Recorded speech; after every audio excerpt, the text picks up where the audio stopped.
आज हम लोग रेसिस्टेंस के ऊपर कुछ न्यूमेरिकल्स देखेंगे। तो हम लोगों ने क्या पढ़ा था रेसिस्टेंस के बारे में। रेसिस्टेंस किन किन फैक्टर्स पे डिपेंड करता है। तो रेसिस्टेंस नेचर ऑफ मटेरियल पे डिपेंड करता है। मतलब कि रेसिस्टेंस अगर दो हम सब्सटेंस लेते हैं, दोनों का लेंथ सेम है, area of cross section same है दोनों का, और सेम वोल्टेज सप्लाई करते हैं, तो दोनों सब्सटेंस से जो करंट फ्लो होगा वो अलग अलग अमाउंट में फ्लो होगा।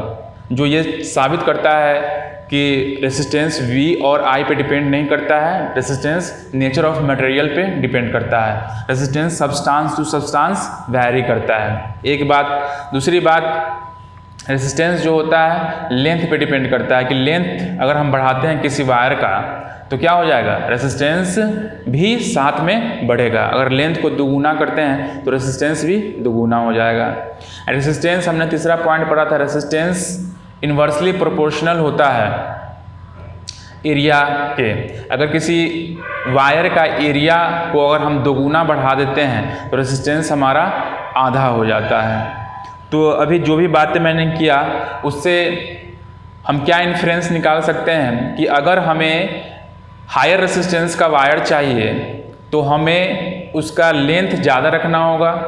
हायर रेसिस्टेंस का वायर चाहिए तो लेंथ ज़्यादा रखना पड़ेगा और उसको थिन पतला रखना होगा, एरिया ऑफ क्रॉस सेक्शन उसका कम होना चाहिए।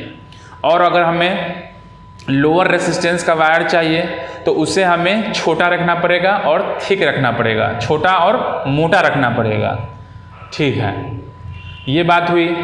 तो मैंने कहा कि area of cross section inversely होगा किसके, रेसिस्टेंस के, या फिर रेसिस्टेंस इन्वर्सली होगा एरिया ऑफ क्रॉस सेक्शन के। आज हमें उसी टॉपिक पे बात करनी है। तो मैंने कहा रेसिस्टेंस इन्वर्सली होगा एरिया ऑफ क्रॉस सेक्शन के, या फिर इसको न्यूमेरिकल सॉल्व करने के लिए हम लिख सकते हैं R = 1/A लिख सकते हैं। ठीक है, तो यहाँ पे मैंने पहले से लिख रखा है area of cross section of wire double. किसी वायर का आप एरिया ऑफ क्रॉस सेक्शन दोगुना करोगे तो रेसिस्टेंस क्या हो जाएगा, हाफ हो जाएगा। तिगुना करोगे तो रेसिस्टेंस क्या हो जाएगा, 1/3 हो जाएगा। चौगुना करोगे तो ये क्या हो जाएगा, 1/4 हो जाएगा। ठीक है, और अगर हम हाफ कर देते हैं, ये इसको हम बढ़ा रहे हैं तो उससे करस्पॉन्डिंग, चूंकि इन्वर्स का रिलेशन है, हमको इसको घटाना पड़ेगा। और अगर हम इसको हाफ कर देते हैं तो ये जब डबल हुआ था तो ये हाफ हो गया था, अब ये हाफ होगा तो ये क्या हो जाएगा, डबल हो जाएगा। कि एरिया ऑफ क्रॉस सेक्शन किसी वायर का अगर आप हाफ करते हैं तो रेसिस्टेंस क्या हो जाएगा, उसका दुगुना हो जाएगा, बढ़ जाएगा रेसिस्टेंस। ठीक है, तो यहाँ पे हम इस चीज़ को थोड़ा सा प्रूफ करके भी देखते हैं कि कैसे अगर एरिया ऑफ क्रॉस सेक्शन किसी वायर का डबल करते हैं तो वो रेसिस्टेंस उसका आधा कैसे हो जाता है। ठीक है, तो हम मान लेते हैं हमारे पास कोई एक वायर है, उसका इनिशियल स्टेज में एरिया A1 है और उसका रेसिस्टेंस R1 है, पहला इक्वेशन हुआ।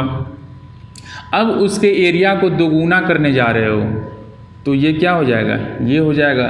तो एरिया जब दुगुना होगा तो मिलने वाला रेसिस्टेंस, नया रेसिस्टेंस मिलेगा, तो हम R2 लिख सकते हैं। ठीक है, ये हमारा दूसरा इक्वेशन हुआ। अब सेकेंड को डिवाइड करो फर्स्ट से, यानी R2/R1, 1/2A1। तो ये डायरेक्ट हमारा क्या हो जाएगा, हम इसको ऐसे लिख सकते हैं A1, इसको काट दिए, R2/R1 1/2, और R2 क्या हो जाएगा हमारा, R1/2। यानी नया रेसिस्टेंस जो हमें मिला है वो पुराने वाले रेसिस्टेंस का क्या है, आधा है। तो वही तो मैं बोल रहा था, ठीक है। अब इसी तर्ज पे अगर इसको थर्ड टाइम किया जाएगा तो रेसिस्टेंस क्या हो जाएगा, 1/3 हो जाएगा। और एक एग्जाम्पल लेते हैं कि हाफ, अगर हम एरिया ऑफ क्रॉस सेक्शन को हाफ करते हैं तो ये दोगुना हो जाएगा। तो हम मान लेते हैं हमारे पास शुरुआत में इनिशियल में जो वायर है उसका एरिया A1 है और उसका रेसिस्टेंस R1 है। ठीक है, अब उसके एरिया को आधा करने जा रहे हैं हम, तो मिलने वाला रेजिस्टेंस कुछ नया होगा। एरिया को हमने क्या किया, आधा कर दिया। इसको और सिंप्लीफाई करेंगे तो ये क्या हो जाएगा हमारा 2/A1 हो जाएगा। अब R2/R1 करो 2/A1 और ये ऊपर चला जाएगा, है ना। तो ये क्या हो गया आपका 2R1, यानी जो नया रेसिस्टेंस R2 हमें मिलने वाला है वो पुराने रेसिस्टेंस R1 का क्या होगा, दोगुना होगा। मैं भी तो वही बोल रहा था कि अगर एरिया ऑफ क्रॉस सेक्शन को आधा करोगे तो रेसिस्टेंस क्या हो जाएगा, वायर का रेसिस्टेंस क्या हो जाएगा, वो दोगुना हो जाएगा। इतना तक क्लियर है। तो ये एक टाइप का सवाल आता है, ये एक टाइप का सवाल आता है। अगर एग्जाम में इसको सॉल्व करने के लिए दिया जाएगा तब तो यही तरीका है सॉल्व करने का।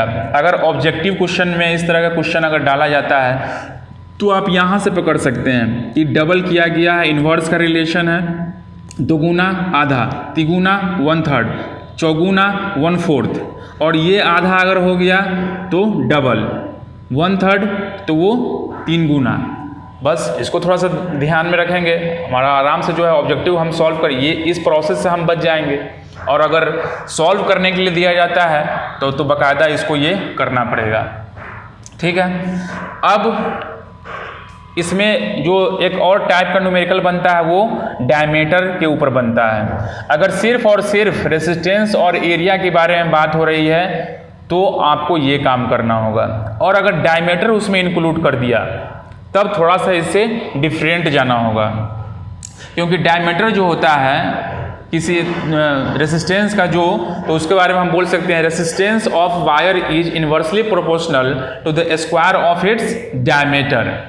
डायमीटर के स्क्वायर की इनवर्सली प्रोपोर्शनल होता है किसी वायर का रेसिस्टेंस, ठीक है।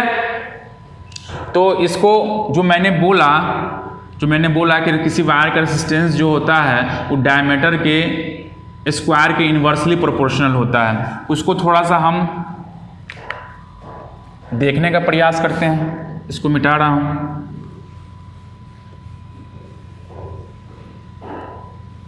किसी वायर का रेसिस्टेंस उसके डायमीटर के इनवर्सली प्रोपोर्शनल होता है।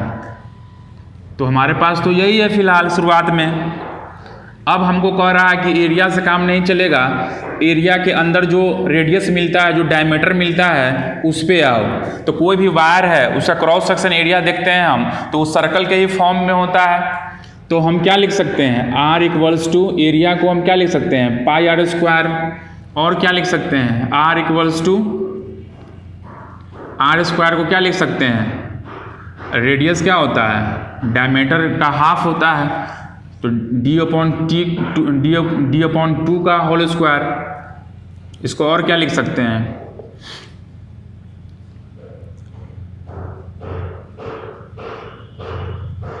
ठीक है।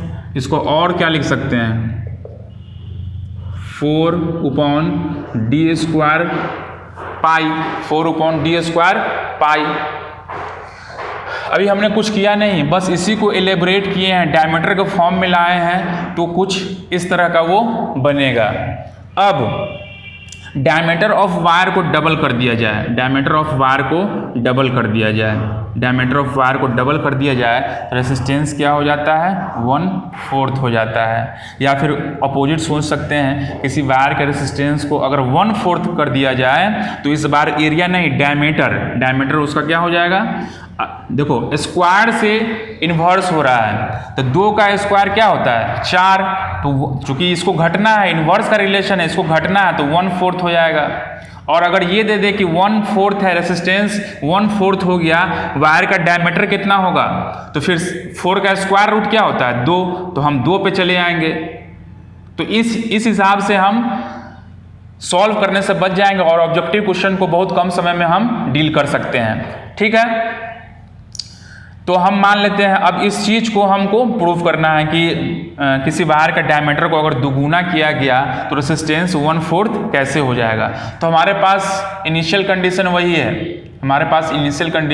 वही है कि शुरुआत में कोई हमारे पास वायर है जिसका रेसिस्टेंस R1 है, जिसके पास स्मॉल d का एक डायमीटर है, ठीक है। अब हमको क्या करना है, उस वायर का जो डायमीटर है उसको डबल करना है। इसको थोड़ा हम यहाँ लिख लेते हैं, ठीक है, पहला इक्वेशन हो गया।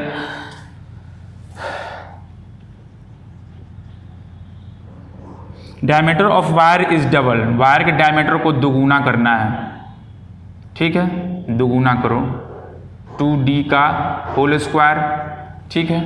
थोड़ा सा इसको सॉल्व कीजिए,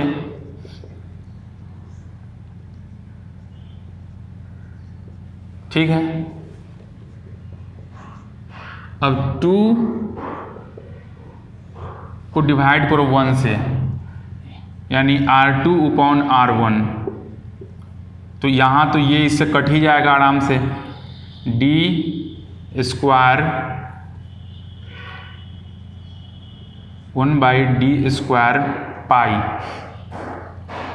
डिवीजन करना है हमें 4d² पाई से, 1d² पाई इंटू d² पाई 4, इससे ये कट गया, हमें क्या मिला 1/4।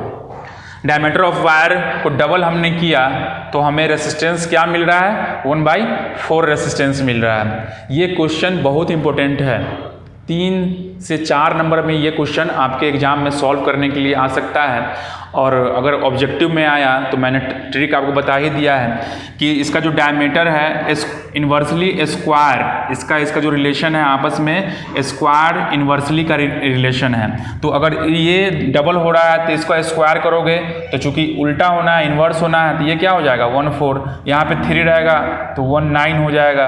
और अपोजिट अगर सोचते हैं 1/4 है तो ये क्या हो जाएगा, इसका 4 का स्क्वायर रूट 2, 9 का स्क्वायर रूट 3।